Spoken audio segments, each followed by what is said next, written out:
All right, everybody, welcome to the Coy's Diesel Podcast. This is going to be episode 1. My name is Chris Cagle. I'll be the co-host. I'm a business partner, and I think he'll call me a friend to Coy for the last few years here. And, over the marketing kind of meetings we've been having, Coy's always come across as, that true professional, the true expert on diesel. So we were able to nudge him, me, and Jeremy Boykin, the other side of everything on the marketing end, and nudge Coy to kind of take on a podcast. And he was kind enough to say yes to it, kind of step out in his comfort zone, and I think we're going to have a lot of fun here. And the whole point with this podcast is, for us to be loose, for us to just have some fun, talk shop, right? We're in the shop and really just make it casual. So, the goal here in this episode is for me to kind of introduce my good friend Coy to everybody, his journey, how he's got here, the beautiful shop behind us. So I think that's where we'll start, Coy. Everybody's kind of tuning in, why listen to you? Tell us a little bit about kind of just your introduction to the diesel life. Where did that begin, in the whole process of your upcoming? Well, it all started as a kid. I love working on stuff. I love tearing it apart, seeing how it worked, putting it back together, watching it work again. So it's a big process, just to see that. And it was and it really came from my childhood. My father liked working on cars. I love working on cars, just something kind of in our blood. So, as I went through high school, I tried to decide what I wanted to do. I knew I wanted to own my own business, but I wasn't sure what business. So then, I love mechanic work. So my dad's father, he wanted to be a mechanic, and his dad always told him, there's no money in that stuff, son. You don't want to do that, blah, blah, blah. Well, here we are. So, but basically, I got out of high school and kind of made my decision not to go to regular college. I went to UTI, which is a tech school in Houston, and learned how to theory and operation on how all this works. Went to Ford school, got certified, and then started working at a Ford dealership. And from there, I learned a lot with the guys I worked. I mean, a lot of the theory and operation school is great, but the place where you learn is when you're actually doing the work. So in the 6 years that I worked for Ford, that's where I learned all the stuff I knew. It's really what's inside of you. Right. There's a lot of guys that go to school and they just don't make it because they don't have it. You can learn all the theory and operation. You have to have hands. You have to be good with your hands and do this. And that's how I've excelled, because I'm good with visually seeing something and taking it and running with it. Yeah, absolutely. That's what I've always admired about you, Coy. I mean, just knowing the process that you put in, the time you put in from start to finish, living in this area for so long. So you worked for Ford. Obviously, the light bulb clicks. Hey, I can do this on my own. Give everybody a little bit. What year was that where you're like, what, I can do this? And you started putting that plan together in your head and make it to come, to fruition. So in 2009 was the year that we started Coy's Diesel. I believe it was around September area of 2009. We started, actually worked out of my house for about a year until I got kicked out, So the people came and knocked on my door and told me, hey, man, you're doing commercial work in a rural area. I said, oh, okay, well, I don't know this for sure, but I'm pretty sure I know who did it, but it's okay. I'll thank you today, sir. You got me where I am today because you gave me the push to take it to the next level and actually be legit and start my own shop and do the right thing. So, absolutely. So whoever you are out there, I appreciate it. I'm pretty sure I know who you are, though. That's funny. So you moved out, they kicked you out. Shop One. Tell us a little bit about Shop One, the beginning there, a little bit of the trials and tribulations. Where was that shop, the Shop One? First shop was on Highway 621 in Gonzales. It was a great starter shop. It was obviously way too small for us just because of the lot space we needed. We were literally at one point renting spots behind the shop because we ran out of room, which is a great problem to have. The difference between diesel repair and Jiffy Lube is we're not getting them in and out the same day unless it is maintenance, but most of these jobs are pretty intense and big jobs, so we need a lot of room, and then they're big trucks on top of that, so you need room to work. But it was a fantastic start. It told us what we needed, so when we built this shop on Airline Highway in Gonzales, we knew exactly what we were missing at the old shop and what we needed.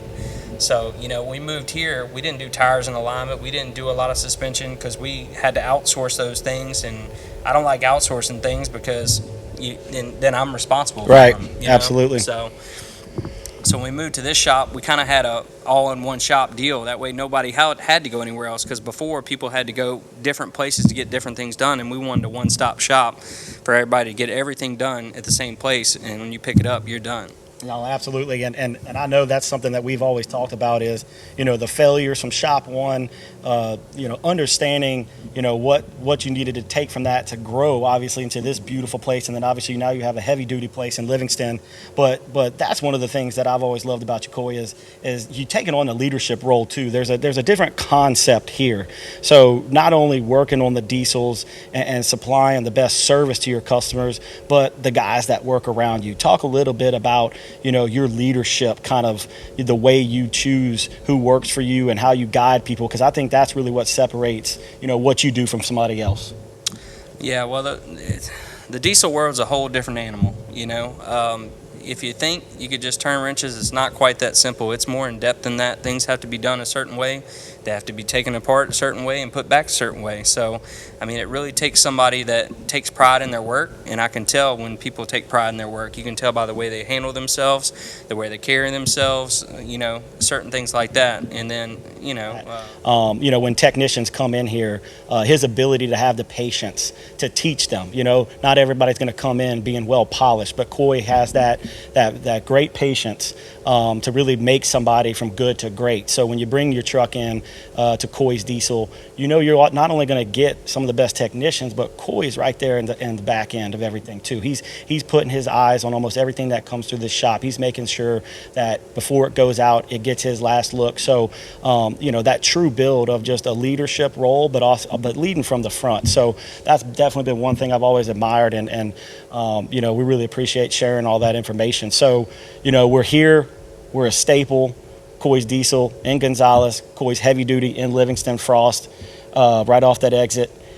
What are you seeing right now, in regards to what keeps your passion for diesel, right? You've been in it for so long, it could seem like it can get a little, monotonous. What keeps driving you every day to continue running two shops, maybe a third down the road, who knows? Talk to us a little bit about that passion that keeps going every day. It's a challenge. I love a challenge. I love to make people happy. I love when a customer comes in and so not love that they're frustrated, but they've been so many other places and they can't fix this problem or they can't do that. I love the opportunity to be able to help somebody figure something out and then show them that it is fixable and that we can get it fixed. And it just makes me feel, that's what makes me get up every morning going, is knowing that I can make somebody happy and fix somebody's truck and know that it's going to be fixed and we're not going to have those problems. Absolutely. That's what I love too. It's not a client. I think you said it from the get-go. When you bring your truck in here, you turn into a true partner. We hope you turn into a lifelong partner, and we hope that we always solve everything that you need when you come in through this shop. So from that leadership role, the future of diesel, you have two shops. You have a light and medium duty shop, a heavy duty shop. You have roadside service. Where do you see some of it in your position? Where do you see the future of diesel going if you had to say, hey, in the next 3 to 5 years, I better be here, or in 10 years, I better make this move? What does that look like to you? Have you thought about it in that retrospect before? I have. I think the only thing that's embarking on us is electric, but I just don't think. I think it's going to be some time before we see that changeover with the light duty diesel market, because of they're already taking over the light duty trucks, but the problem is the mileage they get. They don't create the mileage. You have the charge times, things like that. That's the only thing I see embarking on us. Other than that, it's just heavier emission standards, which that's just more schooling and more stuff we have to learn. But that's just going to make it harder on the customer. Is more the more the government requires of your truck to be with less soot, the harder it's going to be and the more costly it's going to be. So that's the biggest challenge, besides the problem that everybody's had is getting parts. Right. That's everybody. Hopefully the manufacturers can get their stuff together and we can get parts sooner, and it's all about the workforce. No, absolutely. So, that's the whole goal. We got a big election coming up, don't we? So right. Hopefully we can get some stuff back here stateside, make a lot of that easier. So as we go through this whole podcast season, maybe tease us a little bit, right? We got a little introduction to you. What are some of the topics we can maybe expect to talk about going forward? Obviously, the easy ones, preventative maintenance, performance, but some of the things that some people out there might not think about. Any teaser topics that you definitely want to talk about? Yeah, we're definitely going to talk about fuel systems, because that's probably the biggest thing we get asked daily is, what should I do with my fuel? What should I look out for? What are the things I can do to my truck to prevent failures? So that'll be a good one for sure. Awesome. Well, hey, look, we certainly appreciate everybody joining us today. This was definitely a great introduction to who Coy Redmond is, what the Coy's Diesel podcast is going to be about. You can go to both our websites, coysdiesel.com, coysdieselhd.com. Follow us on Facebook, and then we have our YouTube channel where you can subscribe to watch this. That's the Coy's podcast. So just type that in your search bar, hit subscribe, like the channel, and share it. So we look forward to putting out a great show, a great podcast, a very informative one. Coy's going to be the expert. I'm here just to kind of give him some co-host, skills and try to help this manage. But he's by far the expert, and I look forward to it, Coy. So I look forward to a good podcast season with you, brother. Yeah, man, it's going to be good. Hey, man, y'all come watch. Y'all going to enjoy it. All right. Well, we'll see y'all next time for episode 2, and we'll touch on our first topic. Y'all have a good one. All right. See y'all.